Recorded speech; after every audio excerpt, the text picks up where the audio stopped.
Hi Comfies, welcome back to my channel. If you're seeing this beautiful face for the very first time, you're highly welcome. I'm Comfort Udo, a Nigerian-based YouTuber currently living in Port Harcourt, Nigeria. So yeah, you're welcome to this channel. I create content relating to food, vlogs, lifestyle, and gist. So if this is what you would like to be watching, do well to hit the subscribe button and the post notification bell. In that way, you always get notified when I post a new video. I'm sure you've already seen from the title, this is going to be a story time. And please, as a disclaimer, there is something currently happening. There's a construction currently happening around here, so you'll be hearing some noise and stuff. Please just try and endure with me. So yeah, this is a story time, and as we all know, this channel is about gist and stuff. So I just thought about it. Let me just bring up this gist and tell you guys how I lost my senior brother. And yeah, this is just what I'm going to be saying on this channel. In as much as I've thought about it, if I am ready to actually go down this lane, because it's really a very tough one. In as much as I try to say it most of the times, I do go emotional, but I have made up my mind that I'm not going to go emotional on this video. So yeah, let's just see how it goes. I'm just going to be sharing with you guys how I lost my senior brother. Yeah, I lost my senior brother 2019, November 28th to be precise. So yeah, before I go down to telling you what exactly happened, I'm just going to tell you a brief intro about my brother. So my brother is he was a very cute guy, was a very handsome young man. He's my senior, he's way my senior. My brother seniored me for about 13 years. Yes, for about 13 years. So he was already 13 years old when they gave birth to me. So he was like, the gap was much, but in as much as the gap was much, we were very close. We were very, very close. We stayed, like, we did almost everything together. And my brother, I can remember he always had this annoying part of him. My brother kept comparing me to a rat that runs around a black pot. I don't know who gave him that notion or what, but my brother kept telling me that when he gave birth to me, that I was darker than a rat that runs around a black pot. Like, what he like take for instance a pot that you put on a charcoal fire and you brought it down, and maybe a rat now went and was running around. You know how black the rat will be. My brother was always saying that I was darker than the rat that runs around a black pot, and I would just keep going to my mom and be like, "Mommy, see what Victor is saying, that I was darker than this and that." My mom would just be telling me that I should not worry and stuff, because he was very fair, so he kept comparing me to a rat that was running around a black pot. So anyways, that was just it. So we're very close, and he has always been living in the house with us till he left for his first degree. And after he finished his first degree, he went for his service and came back. When he came back from service was actually when I got admission into my year one. So he was actually the one that took me through the whole phase of looking for the admission. He took me to school, we did everything together. And back then in school, when he was helping me to do the admission stuff, a lot of people were always like, "Your brother is very fine, your brother is fine." And I was just like, "Thank you, thank you, thank you." My head was just bursting. So fast forward to 2019. So during my service here, around that, it should be around June, July, or August, thereabout, the middle of the year. I was serving at the time, so I had a dream, and in that dream, I lost my brother in the dream. So I was crying, I was literally crying in the dream, and I cried till I woke up. And the funniest thing is that when I looked at the bed was soaked in tears. So I called my friend that was with me at the time, and I was like, "See, oh, this is what I dreamt and stuff." So my friend tried to tell me that nothing will happen, tried to encourage me and stuff. So that same night, I took up my phone and I called my mom, and I was like, "Mom, you see the dream I had?" My mom was like, "Did I tell you anything?" I was like, "No." She was like, weeks before then, she also had similar dream, how we lost him, and that she called him and he came to the house and he spoke to him and told him to be careful and stuff, and he promised he was going to be careful. My mom was like, because of the fear that she also had when he was going, he had to call him back and was like, "Victor, try and be careful, don't allow anybody to kill you and stuff." So he was like, nothing will happen. So my mom was like, "For you to not have this kind of dream too, that means it's serious, we need to pray about it," which we did. So fast forward to when I passed out. I passed out October 3rd of October 2019. I made a post about my POP and stuff. So he saw it and he commented on Facebook. That was my then Facebook account that was hacked. So he commented on the post and was like, "Kid sis, congratulations." And On that same post too, I now commented. I was like, big bro, I can't tell my success story without you. That was what I was saying there. I was just trying to show my appreciation to him publicly. So I was like, my success story cannot be complete without you and stuff. So he was like, I'm so proud of you. You made me proud. I was just trying to appreciate him openly. So after that, we went over to chat, and he was asking me when I'm coming back and stuff. Oh, guys, I'm so sorry. I might not be really looking at the camera. I'm trying so hard in this video. I'm trying so hard. I promised myself that I'm not going to go emotional in this video. So he was asking me when I'm going to come back and stuff. So I told him I was going to come back the next week. So he was very happy. And at this time, throughout my service here, I haven't seen him for a whole year. And during that period too, I haven't seen my dad for a whole year too. It was only my mom that came once to visit me, because during my service here, I wasn't coming home. I just stayed there and I didn't come back. So for a whole year, I haven't set my eyes on him. So it was something that was very, and we were both happy that we were going to see each other after a long time. So I came back that October. Few weeks after I came back, he died about 3 weeks after I came back. So when I came back, he one of the days, the week before he died, he sent me a message on chat. It was a weird message. I can't really remember what it was about, but it wasn't related to the last chat we had. It was not anything related. So I had to ask him, are you okay? Like, are you alright? He was like, yeah, I'm alright. I'm just missing you. And I was like, oh, I'm back, because he was, at the time, he was no more staying in the family house. He had his own apartment, and he was always going to work and stuff, so he did not really have time. So he was like, okay, I'm coming the next week to come and visit you. And I was so happy. I was like, mommy, Victor is coming back to see me and stuff. So we're just happy and stuff. So the next thing was the next week to come, and we got a call. That was on a Thursday. We got a call that my brother was no more breathing. He was taken from school back to the house. So we rushed down to the house. At this point, I met him seated, like he was close to the wall. He was leaning on the wall. He was lifeless. He was no more breathing. So at this point, I was just weak, and I didn't even know what was happening. My mom had to check the pulse. My dad, they checked, and he was literally not breathing. So at first, I didn't cry. I thought it was a joke. I called my girlfriend. I told her. She encouraged me. I called another of my friend at the time that we're very close. They encouraged me. All of them were trying to tell me that nothing will happen and stuff. So I was still believing that he's not dead. I didn't actually cry that first time. And by that time, if you carry up his hand will fall back and stuff. So before I knew, my mom was like, okay, let's keep him to lie down. Let's see if blood is going to flow to his head.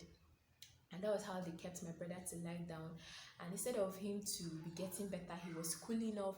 He was just lying down there and cooling off and becoming stiff. Before I knew it, his hand, that if you carry, he will bounce back. His hand became straight and he was cold. Guys. So at this point, my mom's friends, they're coming, family friends, relatives started coming to the house. And all of us were believing that there will be a miracle. Like, we're literally believing that there will be a miracle. I didn't believe that my brother has gone. So all through the night, we didn't take him to the mortuary that day. We kept him in the house. All of us were literally doing vigil that night. And I didn't believe that he was gone. I was still having that faith that he was going to come back. So that day, I just went outside that night. I was sitting down outside. I was just praying. I was trying to remind God of all his promises. I was trying to remind God that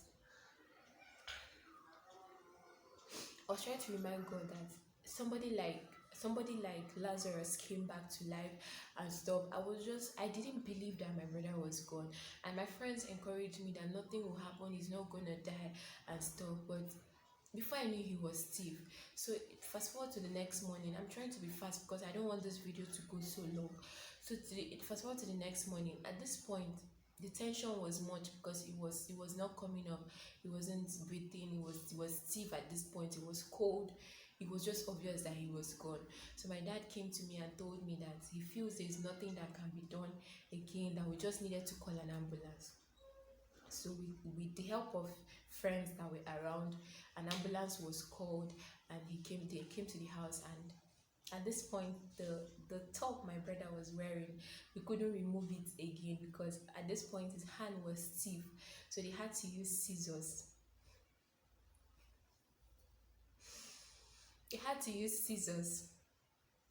to cut the shirt, and they now carried my brother into the ambulance and took him away. At this point, everybody was crying, my mom was crying, but I didn't just see myself crying. It wasn't real to me. It was just like it was not happening, it's not true. So after the ambulance left, we had to follow suit, like as we are going on the way. I can still remember we saw the ambulance parked on the road, so we're asking them what happened. They said they were waiting, they wanted to call the mortuary attendant because it was pretty early so that he could come and open the mortuary and stuff. So that was how my brother was carried to the mortuary that Friday morning. So it was after we came back to the house and now sat down. That was when it dawned on me that it's my brother that they just carried to the mortuary. And then I did not just cry. I did not just cry at this point. I was screaming. I was screaming. I don't think I've ever screamed like that in my life. I was just screaming. At this point, I was screaming on top of my voice. Memories started coming. I didn't just know what to do. My grandmother was trying to tell me to be quiet. Every other person, I could not hold myself back. I was on the floor. I was literally, I did not know what to do. I cried out everything in my eyes. I couldn't just believe. Before I knew, my eyes were swollen. I was just down, and at this point, looking at my mom, I didn't even just know who to pity because my mom was literally crying. Everybody was crying, and I was just like, no. And we told the mortuary attendants to carry out an autopsy. An autopsy was being carried out, and we found out that my brother was poisoned. At this point, I was like, who can be this wicked to us? Who could just choose to poison somebody's child? It was really terrible. I don't want to just go into details of all of that, but a lot happened. I don't want to make this video too long, but a lot happened, and he died on a Thursday. We took him to the mortuary on Friday. We didn't intend keeping him long, so we had to. The burial was on Monday, and after the burial, it now dawned on me that come on, I have lost him. I was literally not myself that period. Before I knew it, I became sick. A few days after his burial, I was seriously sick. That at that point, my mom was even thinking, is she going to, like, what is it? Because I couldn't. That was when I knew that to lose a loved one can really be deep. Like I was sick. I was, oh God, it was terrible. Throughout that December, it wasn't funny in the house. January, we were all sorrowful. I was sick at the same time. Like the family was just, it was terrible. It was really terrible.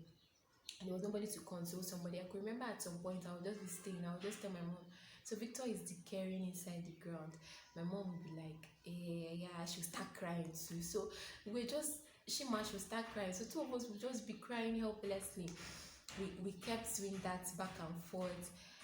It was terrible. It was really, really terrible. I can remember back then, that was 2020 January, February. I think I was traveling to Port Harcourt to run my master's program, like few of the stuff I had to do at the time. And I was passing, I stopped at the place he dropped me the last time he took me to school, and he was like, I believe you know your way now, so this is where you'll be dropping to enter motor. And he waited for me. I entered the next motor, and the motor moved. He waved at me.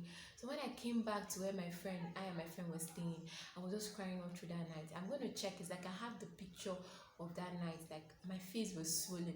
My friend was asking me what happened. I just started crying, and I was just telling her everything. She tried to console me. If I see that picture, I'm going to put it here in the screen somewhere around. So it was really terrible. Sometimes I'll pass where they're selling caskets, I'll start crying, just like this is what they put my brother in. A lot happened that period that I don't really want to go into because I don't want to bore you, and I don't want this video to go so long. So I just came out here to have this story time with you guys, and also to encourage one or two persons. If you're actually in that condition and you've lost a loved one, I really understand what it means. At some point, I couldn't come up to anybody, talk more of a camera to be talking like this, but thankfully we are healing, and God is seeing us through and stuff. So if actually you're passing through the same thing, you've lost somebody, I just want you to be encouraged and know that those persons you've lost, if they actually had their way, they'll still want to remain with you. So since they are not here with you, you just have to be strong for them, because anywhere they are, they will always want you to be happy. So that's just why I came up with this story time. And yeah, I'm actually working on a video that I'm going to be telling you guys how I dealt with the loss of a loved one, and I'm going to be having a guest on this channel. Both of us are going to discuss on that topic, so look forward for that video. It's going to be coming your way very soon. We're going to be telling you guys how to deal with the loss of a loved one. It can really be hard. When I lost my brother was when I understood that it's all these things that you be telling somebody take heart. It's sweet for mouth though, it's not that easy. But yeah, thankfully God saw us through, and we are where we are right now. And this is a year, and I have not set my eyes on my brother anymore, and I'm never going to see him again. And life is just moving on without him. And if you can remember one of the videos I made about forgiveness, I said that one of the things I promised myself I was never going to forgive somebody for was killing somebody dear to me. Now you see why I made that video, because somebody poisoned my brother, and somewhere along the line we investigated and we actually knew the person that did it. But at that point I was like, I'm not going to forgive this person. But so on the second thought, I just had to. And here we are. I'm now in this world without my senior brother for a whole year. Like, it's terrible. It's really, really terrible. At this point, I didn't mean I knew he was going to die. Maybe throughout my service here, I'll be coming to visit every time. As in, it was terrible. But thankfully, we are okay. We're getting over it. And yeah, this is just a story time I decided to bring up for you guys today. Let me not make this video too long. So yeah, subscribe to my channel, turn on post notification bell so you always get notified when I post a new video. I'm so proud of myself that I had to say this story time without going emotional. So yeah, see you guys in my next video. Bye guys. Bye.